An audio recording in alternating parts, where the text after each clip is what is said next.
Hello everyone, Aaron from Map It Accountancy here. So we're continuing our look here at your questions. So until we get some of your questions in, I'm just coming up with questions that you're likely to ask, questions that ACCA students generally want the answers to. And we're going to look now at the core question, the big question that everyone wants to know. How do I pass my exams? How do I pass an ACCA exam? So we're going to call this our 3 steps to freedom, because there's really only 3 simple steps in passing the ACCA exams. So we're going to go through them step by step. And if you follow this process for all of the modules that you sit, you should pass your ACCA exams. So the first thing to do is to, number 1, cover the syllabus, and I'm going to add an extra bit onto this, which is to cover the syllabus quickly, because not only do you need to cover everything on the syllabus, but you need to get through it pretty quickly, because in these ACCA exams, it's not syllabus knowledge that's going to get you through them, it's applying that syllabus knowledge. So what you need to do is, during that process, focus on the basics. So learn all of the basic calculations, learn the basic models if there are models to learn for that syllabus. Do simple illustrations. So keep those illustrations simple so that you learn how to do the basic calculations and basic discussion of theory areas. Now, what you need to do is then take that knowledge and feed it into your exam question practice.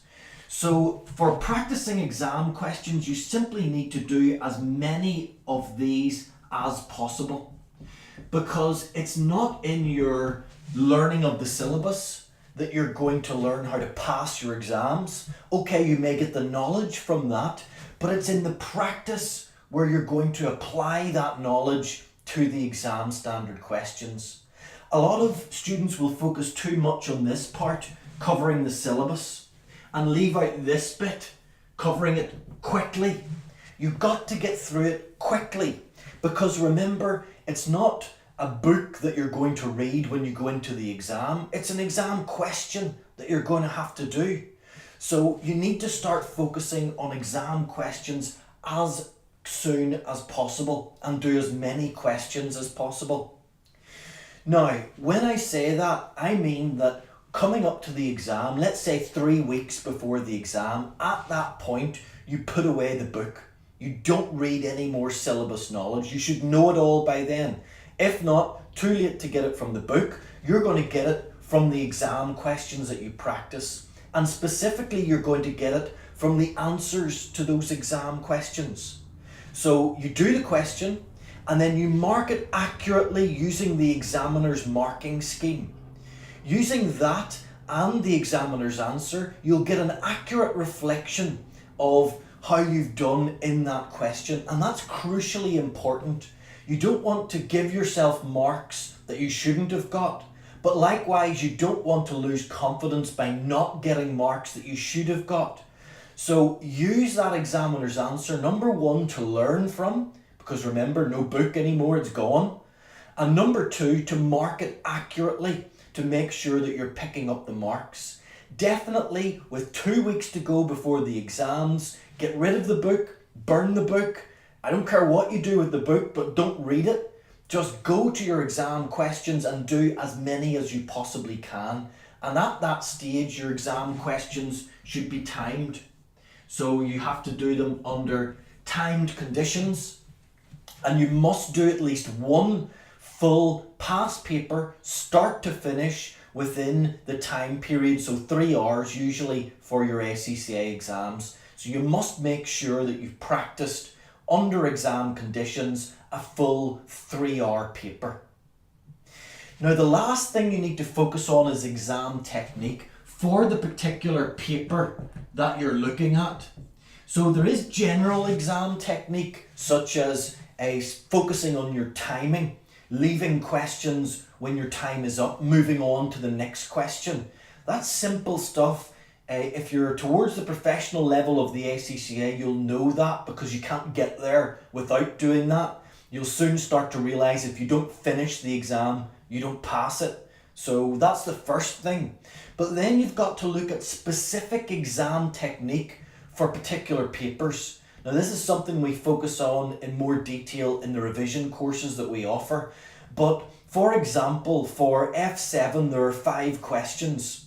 And each exam sitting, those 5 questions cover broadly the same areas. Question 1 is on groups. Question 2 is a trial balance. Question 3, cash flow statements and ratios. Questions 4 and 5 are on IFRS. Now, if you've got that knowledge, well then it's going to be much more easy to pass the exam. You need an exam technique for each of those 5 questions, which is what we can provide. Now, focus on that specific exam technique for each paper that you're sitting, because it's one thing learning the syllabus, but that's only half of it. The second part is applying the syllabus in the exam. And remember, we're not going into the exam to read a book or learn something. We're going in there to pass. We're going in there to answer questions. If you haven't answered loads and loads and loads of questions before you come in, you might get stumped. Something will come up that you haven't seen before. Whereas if you have answered loads of questions, you know your exam technique, well then you get in and you go, oh, I've seen this question before, or I've seen this asked in a different way before. I'll fit that answer into this. That is how to pass these exams. It's very simple, it's very straightforward, but it's very easy to get caught up and not follow that process. It's easy to get stuck here, to be covering the syllabus too much, to be learning a book, then getting another book, reading that, reading another book, reading over the same book twice, doing illustrations 2 or 3 times. Okay, if you're very lucky, it might be enough to pass, but if you want to be sure of passing, you need to take that knowledge and use it to practice your exam standard questions. That is where you're going to pass the exam. That and your exam technique for whatever paper it is that you're focusing on.